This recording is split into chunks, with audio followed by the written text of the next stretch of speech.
ఆత్మీయులు కండగా కాంగ్రెస్ రాష్ట్ర నాయకులు కంది శ్రీనివాస్ రెడ్డి ముందుకు కదులుతున్నారు. వారి చెంతకు వెళ్లి నేనున్నానంటూ భరోసా అందిస్తున్నారు.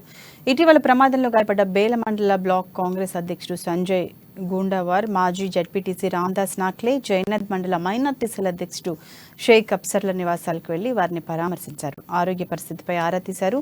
త్వరగా కోలుకోవాలని ఆకాంక్షించారు. అటు ఆదిలాబాద్ పట్టణంలోని న్యూ హౌసింగ్ బోర్డు కాలనీలో కైలాస్ పటేల్ తండ్రి భైంజీరావు పుణ్యతిథి కార్యక్రమానికి హాజరై వారి కుటుంబ సభ్యులను పరామర్శించారు. ఆయన వెంట కాంగ్రెస్ నాయకులు గిమ్మ సంతోష్రావు, సంతోష్ రెడ్డి, పిడుగు స్వామి యాదవ్, ఉగ్గే సంతోష్, అల్లూరి అశోక్, పోతరాజు సంతోష్, రాజన్న, రామరెడ్డి, షాహిద్ ఉన్నారు.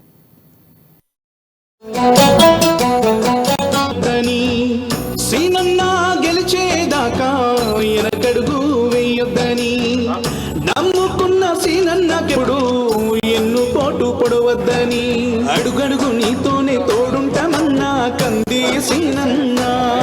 ఏ కష్టాలు కన్నీళ్లు రాకుండా చూడాలి నువ్వే సీనన్నా. ఆ కళ్ళల్లో కదలాడే బిడ్డవు నువ్వు కంది సీనన్నా. నీకు